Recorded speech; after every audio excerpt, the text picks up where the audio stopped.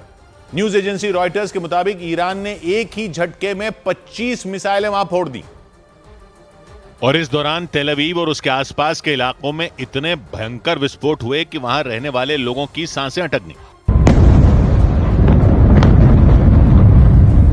परमाणु ठिकानों पर इजराइल की बमबारी के बाद ईरान ने जबरदस्त पलटवार किया।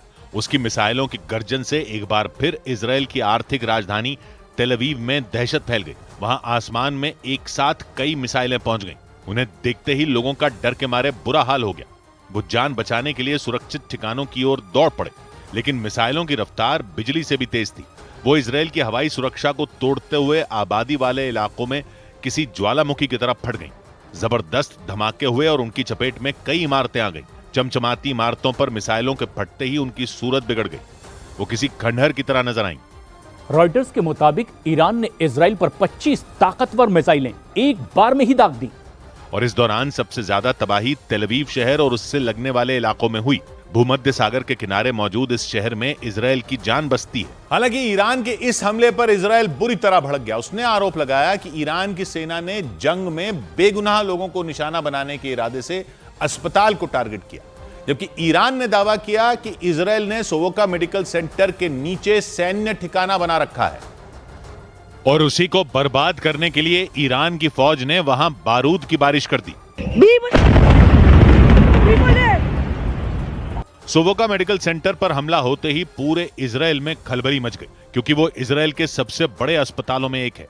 वहां कैंसर और दिल की बीमारियों के अलावा दूसरी गंभीर समस्याओं का भी इलाज किया जाता है। लेकिन ईरान के मिसाइल हमले के बाद वहां सब कुछ ठप हो गया, अस्पताल को खाली करना पड़ गया। नेतन्याहू सरकार में मंत्री इतमर बेन ग्विर ने आरोप लगाया कि ईरान ने जानबूझकर मासूम लोगों को निशाना बनाया, लेकिन ईरान ने इस आरोप को खारिज कर दिया और दावा किया कि जिस अस्पताल पर मिसाइलें गिराई गईं, उसके नीचे इजराइल की सेना का अड्डा है। ईरान की ओर से एक वीडियो एनिमेशन भी जारी किया गया और उसमें सोवोका मेडिकल सेंटर का ढांचा दिखाई दिया। उस एनिमेशन में दिखाया गया कि अस्पताल के ठीक नीचे टैंकों और बख्तरबंद गाड़ियों की तैनाती की गई है। हालांकि अस्पताल के नीचे सैन्य ठिकाने होने के दावे पर इजरायल की तरफ से कोई प्रतिक्रिया सामने नहीं आई, लेकिन इतमर बेन ग्विर ने धमकी दी कि ईरान को अस्पताल पर हमले की भारी कीमत चुकानी होगी। और ईरान के पश्चिमी हिस्से में इजरायल ने एक बहुत बड़ी एयर स्ट्राइक कर दी है। इजरायल की डिफेंस फोर्स ने दावा कर दिया है कि यह हमला ईरान के बैलिस्टिक मिसाइल ढांचे और ईरान के सैनिकों को निशाना बनाकर किया गया था। इस ऑपरेशन में इजरायली एयरफोर्स के लगभग 20 फाइटर जेट शामिल थे। इजरायल के दावों की अगर माने तो इस हमले के दौरान ड्रोन से उन ट्रकों को भी निशाना बनाया गया जिनके जरिए मिसाइलों को लॉन्चिंग साइट तक ले जाया जा रहा था। कैसे ईरान को सबसे बड़ा नुकसान पहुंचाया जाए, इजरायल की कोशिश रही है। और इसी पर आप देखिए, ईरान पर एक बड़ी एयर स्ट्राइक कर दी गई है। मिसाइलों के जो अड्डे हैं उन पर हमला किया गया है। और इस बीच रूस और चीन ने एक सुर में ईरान पर इजरायल के हमलों का विरोध किया। इस मुद्दे पर रूसी राष्ट्रपति पुतिन ने चीन के राष्ट्रपति शी जिनपिंग से फोन पर बातचीत की। इस दौरान दोनों नेताओं ने न सिर्फ ईरान पर इजरायल के ताबड़तोड़ हमलों की निंदा की, बल्कि इसे संयुक्त राष्ट्र के नियमों के खिलाफ भी बताया। यानी इजरायल की कार्रवाई पर ये दोनों देश भड़क गए। रूस और चीन दोनों ने एक सुर में ईरान पर हो रहे हमलों का विरोध कर दिया। उन्होंने इन हमलों को तुरंत रोकने की मांग भी की। ईरान और इजरायल के बीच पिछले कई दिन से जारी जंग के मुद्दे पर रूस के राष्ट्रपति पुतिन ने चीन के राष्ट्रपति शी जिनपिंग से फोन पर बात की। इस दौरान दोनों नेताओं ने न सिर्फ इस युद्ध पर चिंता जताई, बल्कि इजरायल के हमलों पर उसकी आलोचना भी की।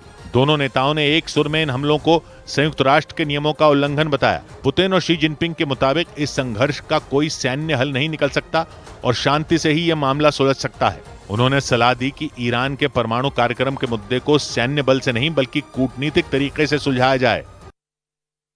जंग के बीच ईरान का सरकारी न्यूज चैनल हैक कर लिया गया। उस पर अचानक हिजाब आंदोलन से जुड़े वीडियो चलते दिखाई दिए। आशंका जताई गई कि ईरान के सरकारी न्यूज चैनल को इजरायल ने हैक किया और उस पर 2022 के हिजाब आंदोलन से जुड़े वीडियो चलवा दिए। क्योंकि अचानक ईरान के सरकारी न्यूज चैनल पर कुछ महिलाएं अपने बाल काटती हुई दिखी। दावा किया गया कि ये वीडियो 2022 के थे। तब ईरान में हिजाब की सख्ती के खिलाफ महिलाएं सड़कों पर उतर आई थीं। ईरान के कई शहरों में तब जोरदार प्रदर्शन हुए थे और उन्हीं प्रदर्शनों के वीडियो एक बार फिर ईरान के सरकारी न्यूज चैनल पर दिखाई दिए, वो भी बगैर ईरान की मर्जी के।